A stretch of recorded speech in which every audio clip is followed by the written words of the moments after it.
Pernah nggak sih kalian kepikiran, kenapa ya harga tiket kereta atau tarif listrik itu kayaknya udah ada yang ngatur? Atau siapa sih yang ngebangun jalan tol dan bandara-bandara keren yang kita pakai? Nah, ini semua tuh bukan kebetulan loh. Ini semua bagian dari sebuah sistem raksasa yang hari ini bakal kita bedah bareng-bareng. Pertanyaan ini kedengerannya emang simpel, tapi jawabannya itu langsung ngebawa kita ke jantung sistem ekonomi Indonesia. Semua keputusan itu adalah hasil dari aturan main yang unik di negara kita, yang ngatur gimana uang, barang, dan jasa itu bergerak di sekitar kita setiap hari. Penasaran kan gimana cara kerjanya? Oke, kita langsung aja ya masuk ke intinya.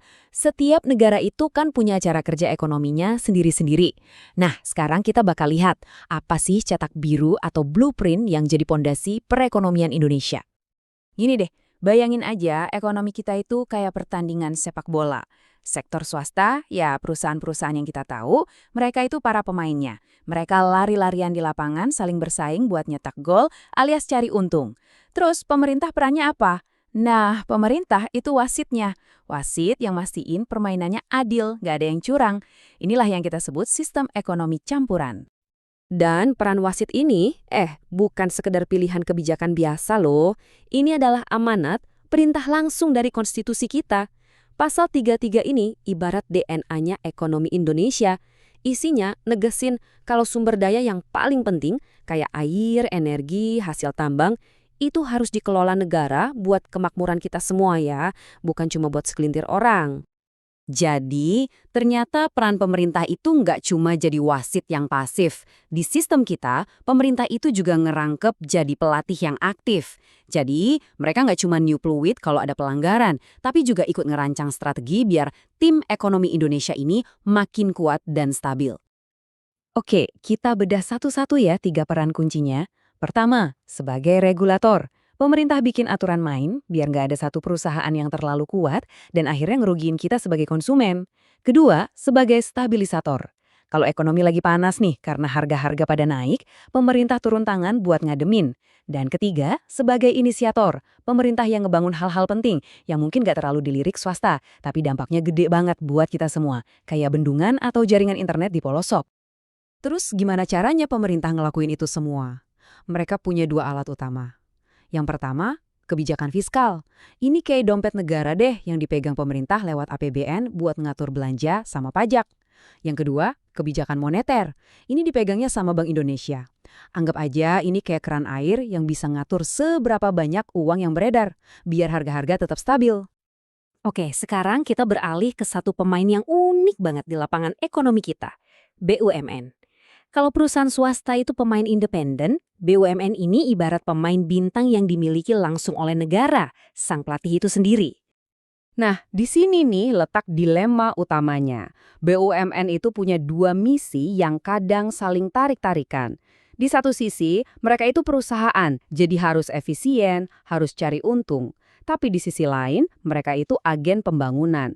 Mereka harus melayani masyarakat, misalnya nyediain listrik atau BBM dengan harga yang terjangkau. Meskipun itu artinya keuntungan mereka jadi nggak maksimal. Coba deh lihat betapa pentingnya peran bisnis mereka.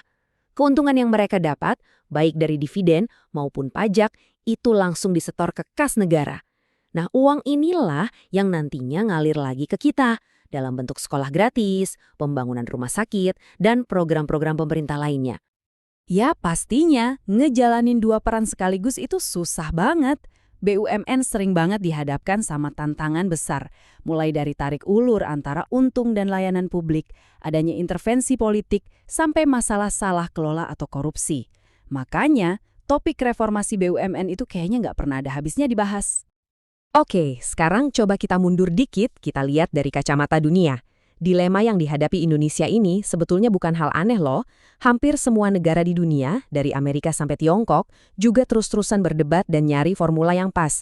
Seberapa besar sih peran pasar dan seberapa besar peran pemerintah? Para ekonom biasanya nyebut pertarungan ini sebagai trade-off antara efisiensi dan ekuitas.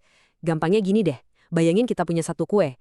Efisiensi itu soal gimana caranya kita bikin kue itu jadi segede mungkin. Sementara ekuitas itu soal gimana caranya kita bagi kue itu secara adil ke semua orang. Nah masalahnya, kadang kalau kita terlalu fokus bikin kue raksasa, pembagiannya malah jadi nggak rata. Jadi, poin krusialnya tuh di sini. Sistem ekonomi campuran Indonesia pada dasarnya adalah upaya buat ngambil yang terbaik dari dua dunia itu. Kita biarin pasar bekerja, biar kue ekonomi kita jadi segede mungkin. Itulah efisiensi. Tapi di saat yang sama, kita pakai peran pemerintah dan BUMN buat mastiin kue itu dibaginya lebih adil, dan itulah ekuitas. Oke, setelah kita ngomongin konsep-konsep yang gede tadi, mungkin kalian mikir, terus hubungannya sama gue apa? Jawabannya erat banget. Yuk kita lihat gimana semua ini bener-bener terasa di hidup kita sehari-hari. Pernah mikir kenapa harga Pertalite lebih murah dari Pertamax? Nah, itu kebijakan ekuitas pemerintah lewat BUMN. KRL atau MRT yang tiap hari kalian naikin, itu peran pemerintah sebagai inisiator pembangunan. Aturan main soal e-commerce atau ojek online, nah itu pemerintah lagi bertindak sebagai regulator. Jadi setiap hari kita itu ngerasain langsung hasil dari sistem ekonomi campuran ini. Sebagai penutup, ini ada pertanyaan besar buat kita semua, terutama buat generasi kalian. Kedepannya nih, neraca ini enaknya lebih berat kemana ya? Haruskah kita lebih ngegas pasar bebas biar pertumbuhannya makin kenceng, walaupun resikonya ketimpangan bisa makin lebar? Atau peran negara yang justru harus diperkuat demi keadilan, tapi mungkin efisiensinya jadi sedikit berkurang? Nggak ada jawaban yang gampang, dan masa depan ekonomi Indonesia ada di tangan kita semua buat ikut nentuin arahnya.